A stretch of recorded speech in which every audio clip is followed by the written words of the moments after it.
I'm going to go ahead and repeat that because I forgot to hit record. My name is Courtney Lotzer, and I am the Community Marketing Liaison with Cassia.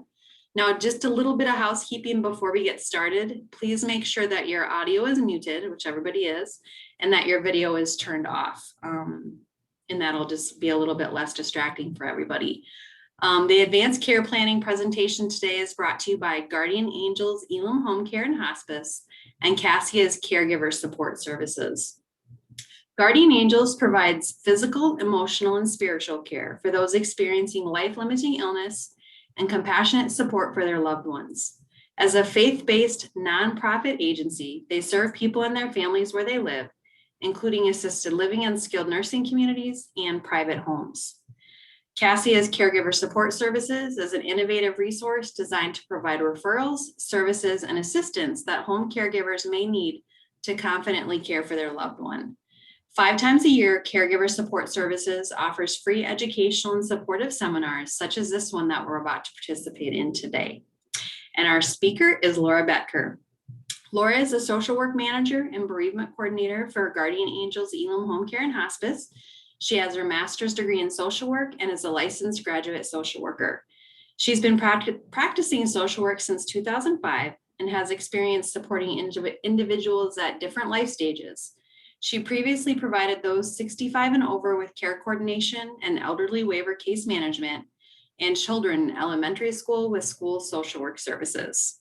Thank you all for coming, and thank you, Laura, for presenting the information on advanced care planning. Now, if you have any questions, please feel free to put them in the chat box, and we'll make sure to get them answered at the end. Now, if you're looking for the chat box, you can just move your cursor down to the bottom of your screen and kind of move it around a little bit. You'll see chat, which is kind of in the middle. Just click it, and then a box will pop up, and you can type your question there. And then one other thing I wanted to mention was we did send collateral out in advance. So there was a packet that most of you, hopefully all of you, received that has advanced care planning directive information and some other handouts that Laura is going to talk about today.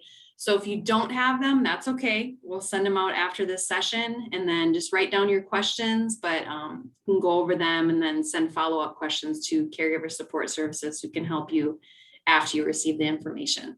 So Laura, it's all you. Thank you, Courtney. You're welcome. As she said, my name is Laura Betker. I am from Guardian Angels Elim Hospice. I'm the social work manager and bereavement coordinator.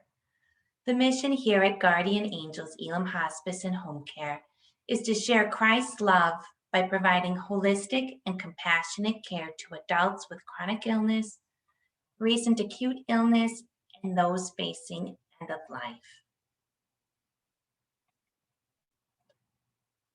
You are here this evening to learn about advanced care planning. By the end of the hour, you will understand the differing parts of advanced care planning, the details of healthcare directives, and power of attorney. You will also learn how to make each document a formal document.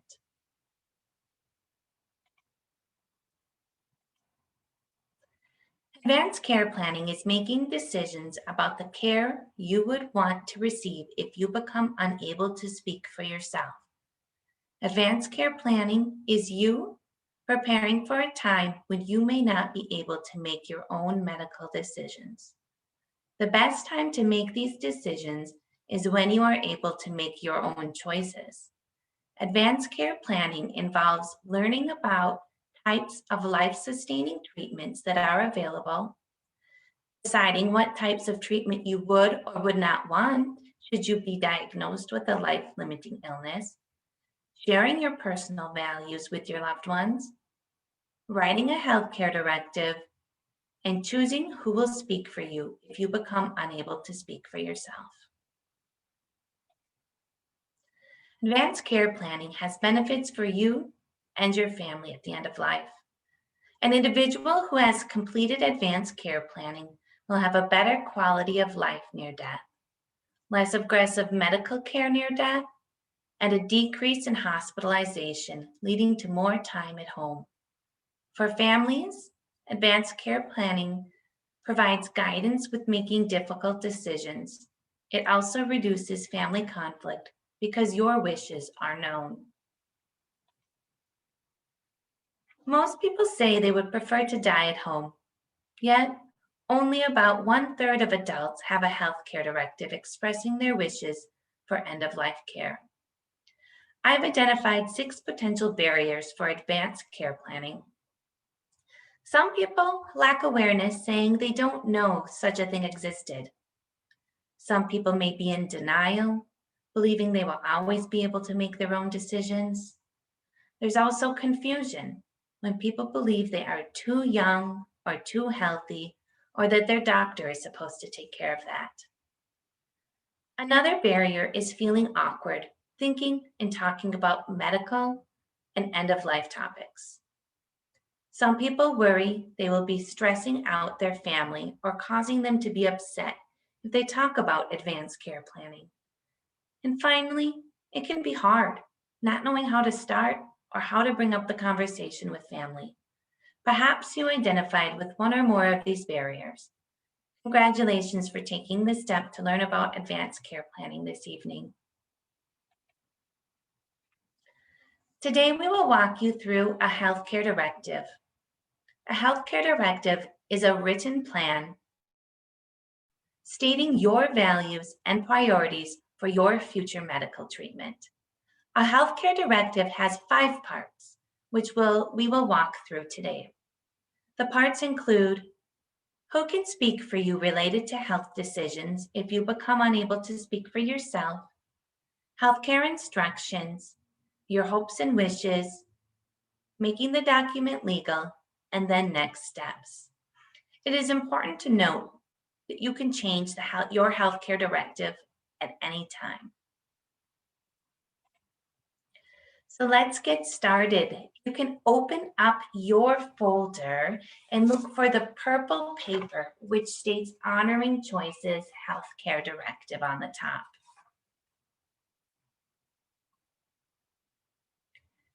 You'll also see a white copy with it. The colored one is for you to take notes on during the presentation or to use as a draft form. The white copy can be your final copy. If additional copies are needed, they can be printed from the Honoring Choices website, which is referenced on the last slide of the presentation. You'll note there's also a copy of the presentation in your folder if you wish to follow along and take notes along with the slides. Excuse me. Yes. Hi, I kind of signed up last minute today, so I don't have the items that you're talking about. So can you just show pictures of them on the way so that when I do get them, I know what you're talking about? I can sure try to do that. Also, if you take notes along the way might be the best. The form is very wordy. So I don't know that showing pictures is going to necessarily help you. Oh, no, that don't. Okay, thank you. But yes, Bye. yes, absolutely. So if you look at the top of the purple page, the healthcare directive starts with an introduction that states, I have completed this healthcare directive with much thought. This document gives my treatment choices and preferences and appoints a healthcare agent to speak for me if I cannot communicate or make my own healthcare decisions. My healthcare agent, if named, is able to make medical decisions for me, including the decision to refuse treatment, if that is what I want to do. I'm going to go ahead and, Courtney, if you can mute Sam, thank you. Thank you. On the first page, you will put your identification information, including your name, date of birth, address, and telephone number, and your healthcare agent. A healthcare agent is a person you choose to speak on your behalf regarding health needs if you can no longer speak for yourself. This person must be 18 years or older, understand your beliefs, be able to advocate on your behalf, and be able to cope with making difficult decisions. This individual cannot be a healthcare provider, unless you are related to the person or provide a clear reason why you want that person to be your agent. On the purple paper, you will see Part 1, My Healthcare Agent. And then a bit below, you will see My Primary Healthcare Agent. Below that, My Alternate Healthcare Agent. This is where you will put the names of the individuals you trust to speak for you regarding healthcare needs if you become unable to. Please remember to talk with the person you are asking to be your agent to be sure they understand the role and are willing to accept the role. I will provide you with a moment to take notes on what we've discussed thus far.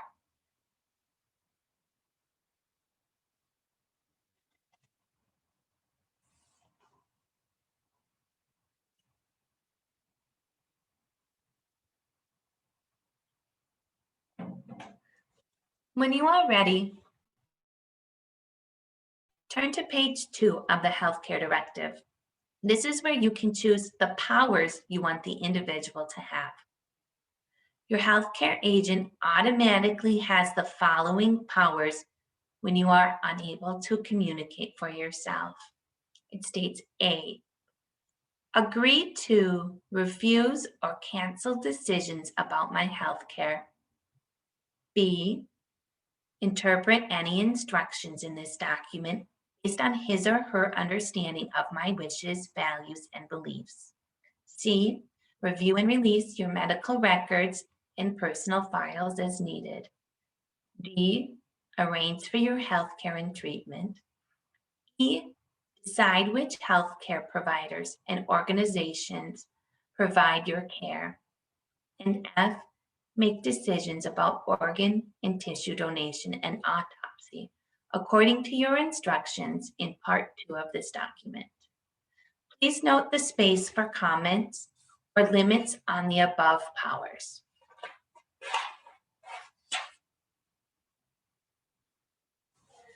On the bottom of page 2, you will also see 4 additional powers that can be added if you choose. The additional powers are making decisions about your care after death, continuing as your healthcare agent even if marriage or domestic partnership is legally ended, making healthcare decisions for you even if you are able to speak for yourself, and in the event you are pregnant, decide whether to try to continue my pregnancy or to deliver the baby based upon agent's understanding of your values, preferences, and our instructions. I'll give you a moment to process and take notes on page number 2.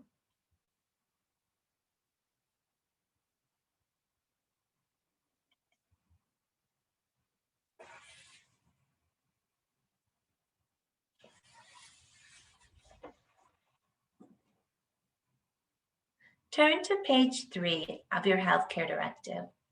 On the top, it states Part 2, My Healthcare Instructions.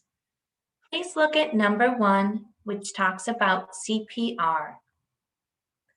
Under number 1, you will make a decision about CPR based on your current health today.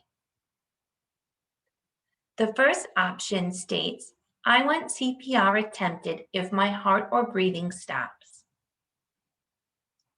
The second option adds a caveat stating, however, in the future, if my health has changed, my agent should discuss CPR with my healthcare team. The third option for CPR states, I do not want CPR attempted if my heart or breathing stops.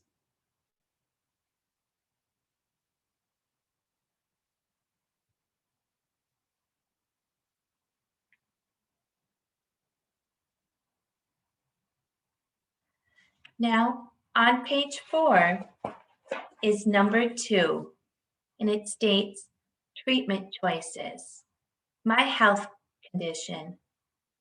In this section, you may write about any information or directions that is important to you based on your healthcare history or other reasons. You do not have to write anything here if nothing comes to mind regarding any specific conditions. Examples of things to write about include pain medication, interest in alternative therapies, or time limits on treatment trials regarding specific health conditions. Please note here, there is a box to initial if you have attached additional documents.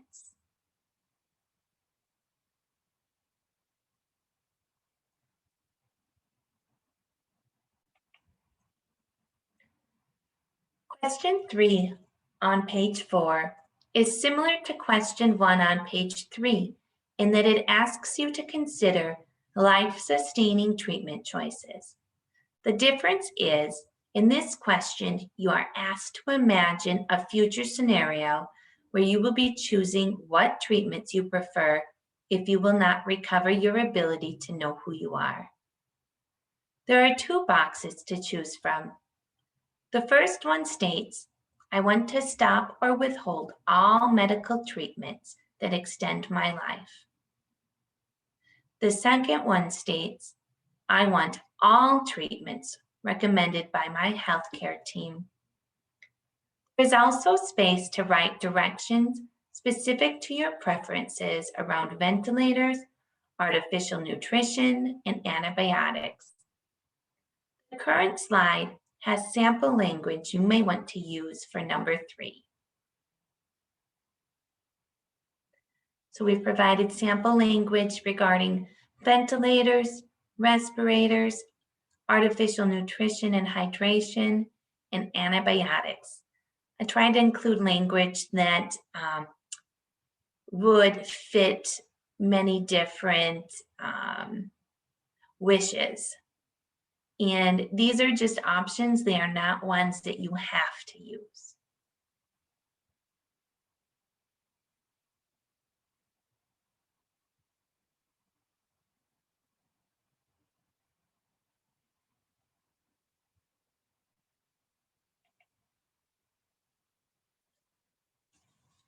Now, turn to page 5 of the Healthcare Directive. This page focuses on what happens after you die. If you wish to be an organ donor, you may register at the Donate Life Minnesota website. You also have the option to elect organ donation on your driver's license. If you wish to donate your whole body, there are 2 options in Minnesota: the U of M Bequest Program or Mayo Clinic.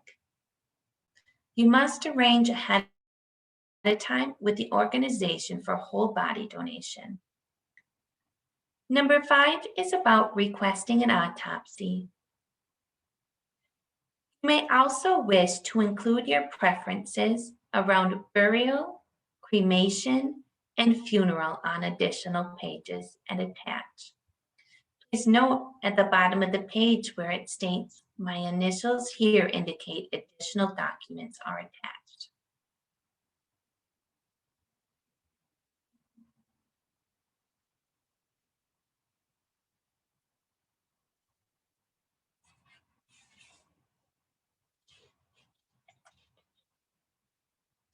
Still on page 5, but at the bottom, look at number 6, which states, comments or directions to my healthcare team. We have provided you with 2 slides of ideas for things to include in this section. As I read through the slides, please note I have tried to include samples from varied perspectives on life and death. Feel free to mark ideas you may wish to use and cross out others that do not fit with your values.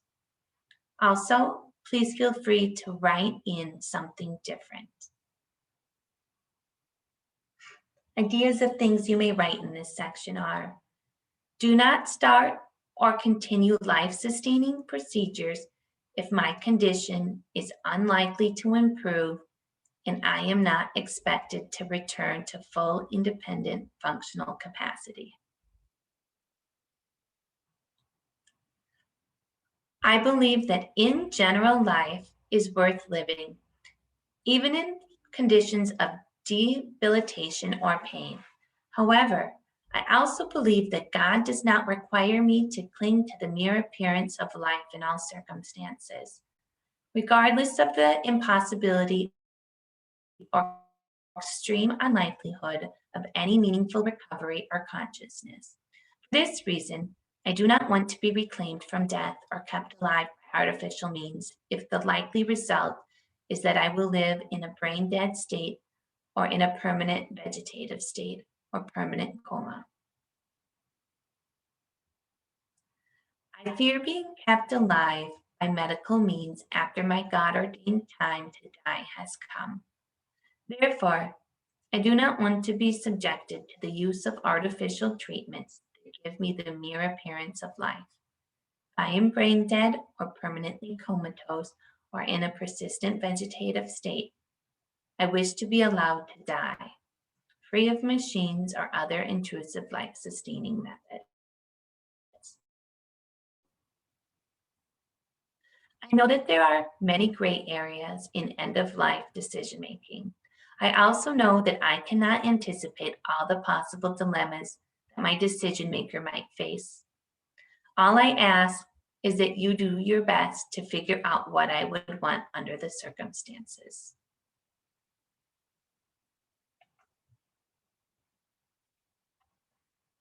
I would prefer to die at home with hospice services to support my caregivers. I were no longer able to take care of my own personal needs. I would rather be in a nursing home or other care facility than to have my family have to care for me. If it were necessary for me to be placed in a nursing home, I would prefer to avoid, then you may enter a name of a specific nursing home. Do not start or continue life-sustaining procedures if my condition is unlikely to improve and I am not expected to return to full independent functional capacity. Even if I am likely to die within a few weeks or have an irreversible condition that so debilitates me that I can no longer appreciate the people and events in my daily life, I want any treatment that would preserve my life or that could cure, improve, or reduce or prevent deterioration in my physical and mental condition. I'll give you a moment to cross out, circle, star, anything that sounds like something you may want to write or something you definitely do not want to write in your healthcare directive.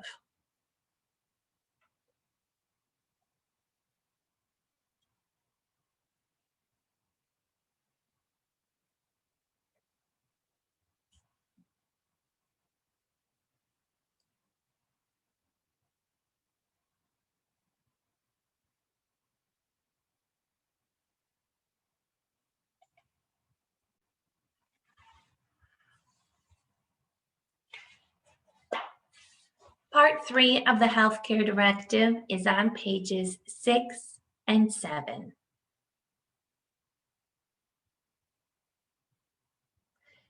These pages are optional, but I strongly encourage them. There are 7 prompts on these pages. You may write anything you wish, and you do not need to choose from the options that we've provided.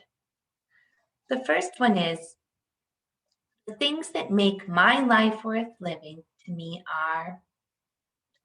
So you can include thoughts on your ability to have relationships, independence, your ability to communicate, your ability to express and receive love and express and receive kindness.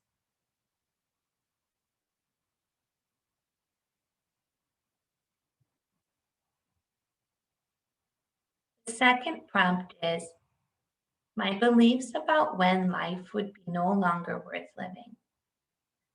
You may wish to include thoughts about your ability to communicate, disorientation, pain, or inabilities.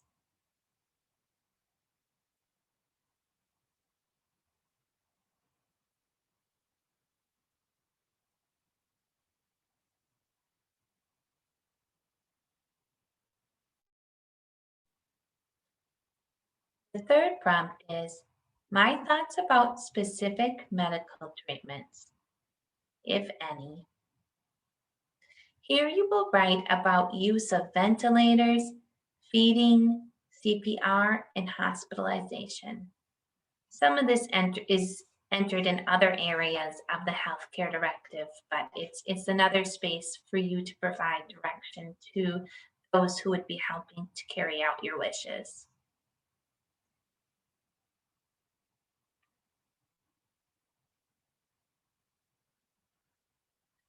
The fourth prompt is my thoughts and feelings about how and where I would like to die. Would you prefer to be at home, in a nursing home? Do you want to ensure that you are without pain? Would you like to be at your cabin? Again, these are just ideas,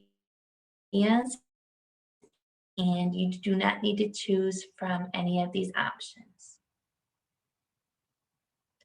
The fifth prompt is, if I am nearing death, I want my loved ones to know that I would appreciate the following for comfort and support. Do you want visits from your pet? Do you have a music playlist that you would like? Do you want to be continued to look nice and presentable? The sixth prompt is to document your religious affiliation and religious preferences. In there, you can include, if you'd like, prayer, any spiritual rituals such as last rites, or any other faith-based traditions you may have.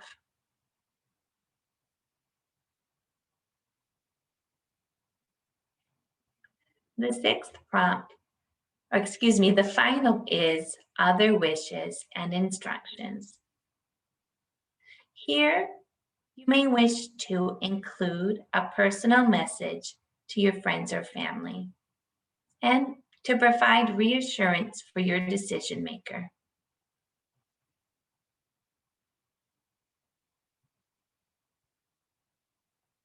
I'll provide you with a moment to jot down your ideas.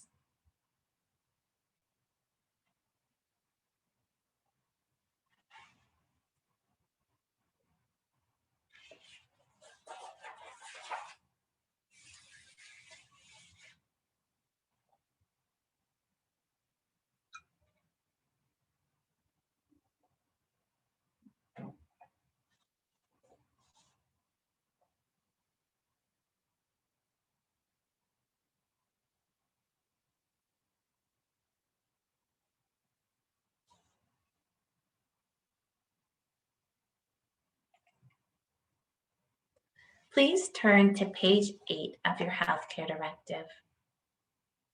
This is part 4 and states legal authority at the top. To make your healthcare directive valid, you must sign in front of a notary or 2 witnesses that are not your healthcare agents.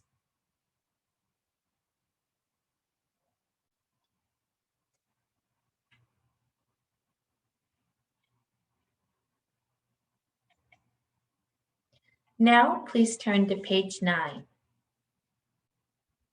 At the top, it states Part 5, Next Steps.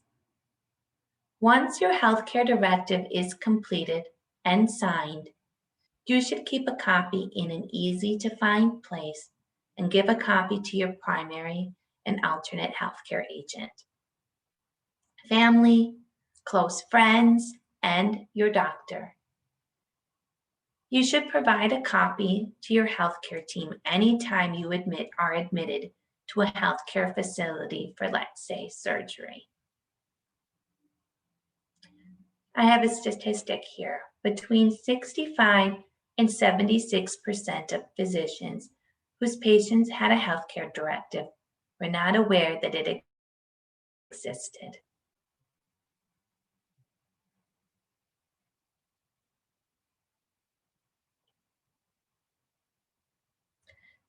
You'll also note on page 9, there is space for you to document who you have given it to as well.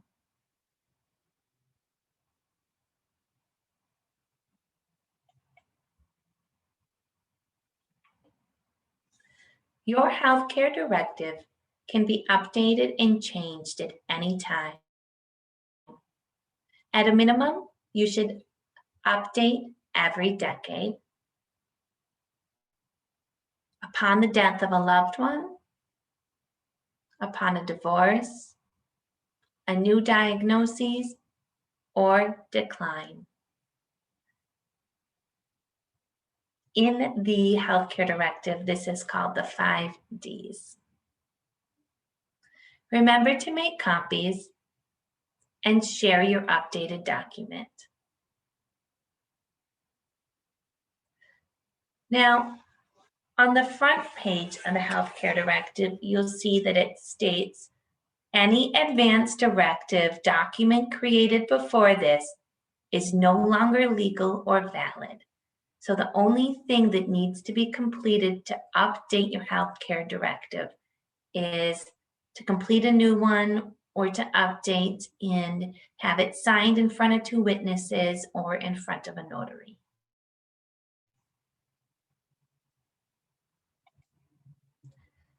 So we just completed discussing the healthcare directive, which identifies who you want to help make choices about your health, or as the court says, your person, if you are unable to.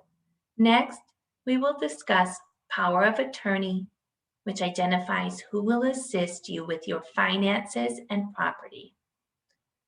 So here now, please pull out the blue paper that states statutory short form, power of attorney. This will be your draft for taking notes. A white one has been included for your final copy. And disclaimer regarding the white copy, I believe the staple is on the incorrect side. So if you flip it over, it should look the same as the blue one. In this slide, I provided a graphic as well. It says person and property on the left and informal and formal on the top. So healthcare directive is an informal document stating who can help make decisions for your person, your body, your care. And then if you look to the right of that, you see guardianship. And we'll discuss that briefly in a later slide. And that is the formal court-appointed care of your body, your person. Then on the top, you see power of attorney. That's the informal document appointing someone to help you with your finances and your property. Now, court-appointed and formal of that is conservatorship.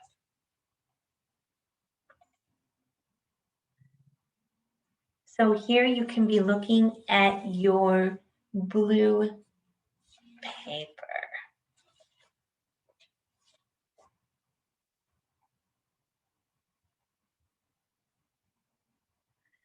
A power of attorney is a person identified to help manage your finances and paying your bills.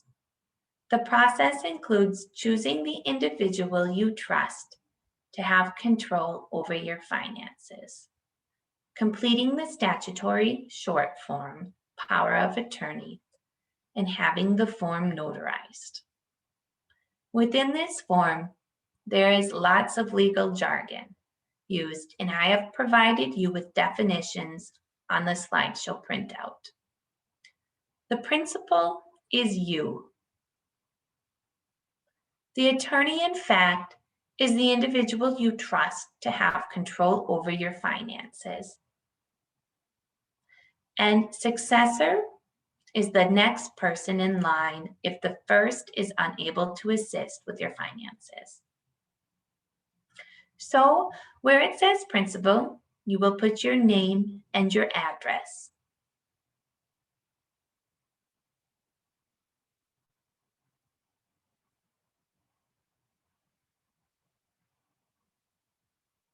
Again, the attorney, in fact, is the individual you have chosen to have control of your finances, and successors are the next people in line if the first is unable to assist with your finances.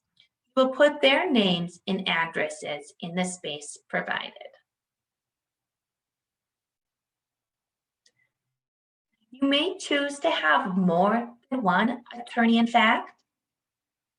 Then you will need to decide if each person may independently exercise the powers granted, or if all individuals must jointly exercise the powers granted, and check the appropriate box. So you see where it says attorney in fact. If you list one person in that spot, you do not need to make an X on the two sentences below that. However, if you want to have two attorneys in fact, then you need to decide if they can act independently or if they need to act jointly.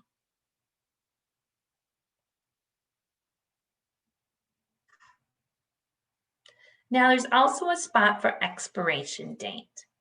Most of the time, people do not put an expiration date on this form.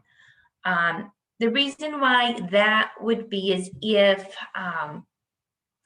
it's going to be something very specific you want your power attorney to assist with perhaps selling of a house, or if you're going to be unable to take care of your finances because of a medical condition.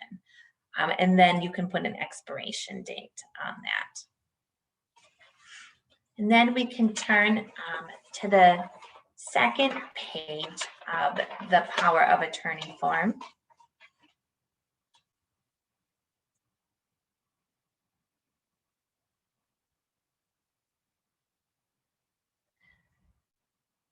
So it says, first you will place an X on the line in front of the powers being granted to the individual. If you want the individual to have all powers, you will put a check or an X on letter N. You'll see letter N says, all the powers listed in A through M above and all other matters.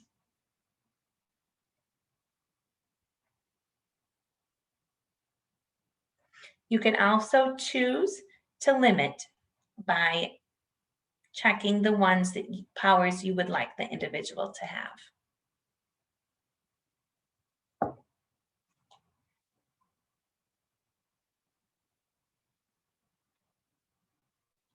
Second, where it says second, you will decide if this individual will continue to be in effect if you become incapacitated or incompetent.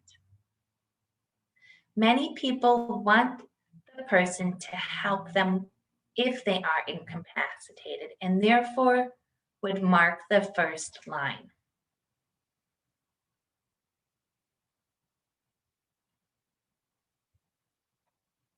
The first line states, this power of attorney shall continue to be effective if I become incapacitated or incompetent.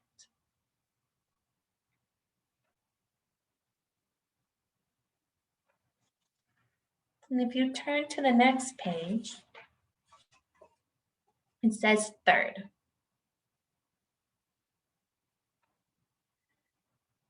In this section, you will decide if the individual has authority to transfer your property to themselves.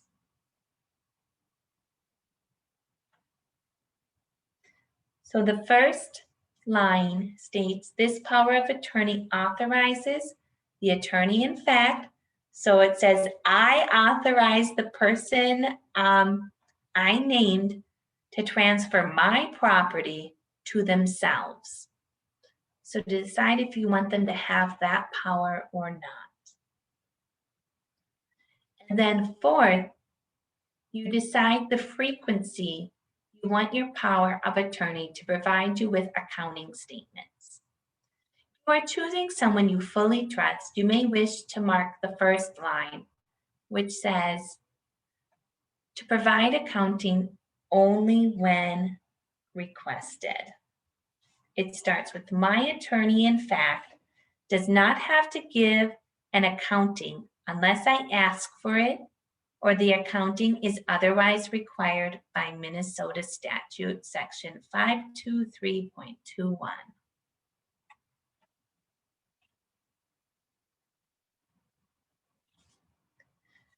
Below that is space for you to sign and have the document notarized. You must sign this document in the presence of a notary.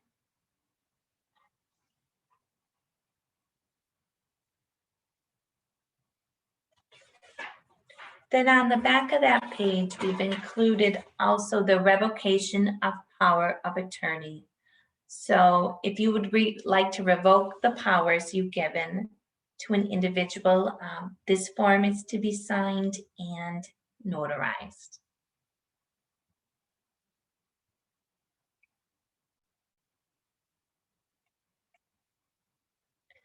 Now I want to briefly cover guardianship and conservatorship, which are court-appointed roles when a person can no longer manage their own affairs because they become so impaired.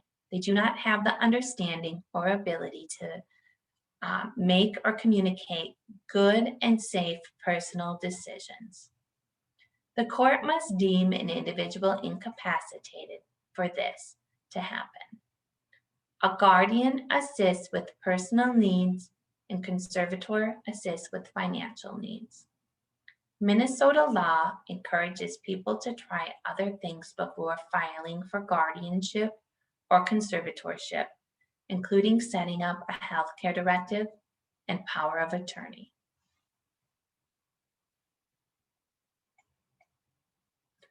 I also want to briefly cover physician order for life-sustaining treatment, or POST.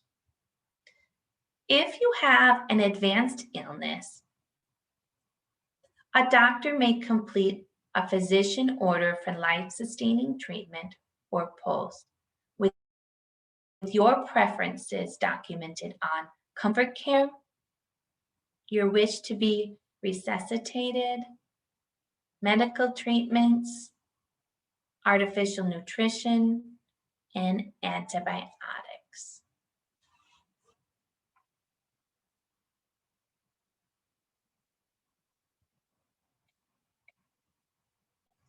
On this last slide, I have listed resources.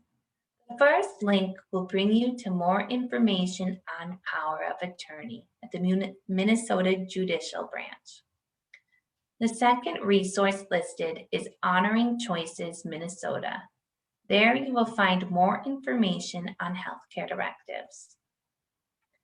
We have provided you with pamphlets for the next two resources. If you have your folder handy, you could take them out and look at them. You will see a pamphlet for caregiver support services. Looks like this if you can see my video. Within this program, Barb and Teresa provide support and education for those caring for a person with memory loss. They also support caregivers by placing volunteers who allow caregivers much needed breaks.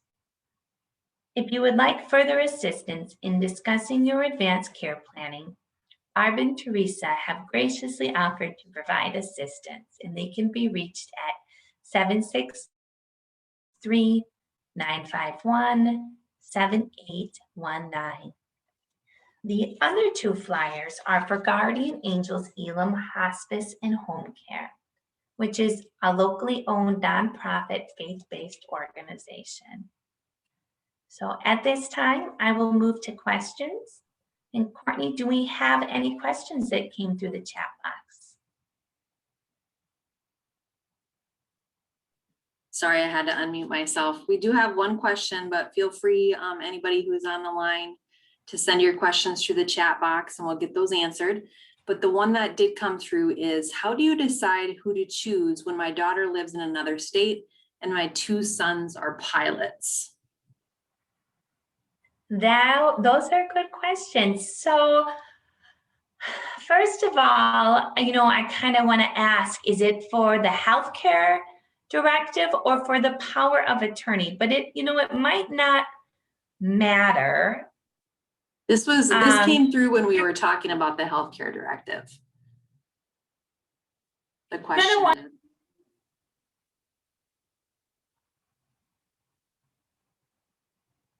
You cut out, Courtney, so I wasn't able to hear. Yep, I'm back. Sorry, I had some unstable internet. It was during the healthcare directive section. Oh, okay. So if the person you have chosen has a copy of your healthcare directive and they're able to be reached and able to make decisions, it should be just fine to have anyone. Now, when you say pilot, will there be long periods of time where they're not available? Or how soon would they be able to connect with healthcare providers to help make the decisions for you? It's really a personal choice, and I honestly would suggest talking with all your children about it to see what their thoughts are, and maybe they would all be appropriate to name as healthcare agents, and that is okay to do as well. So you can see on the front page of the healthcare directive, there's a spot for the primary and a spot for the alternate, and you could add additional papers if you would want a 3rd person as well.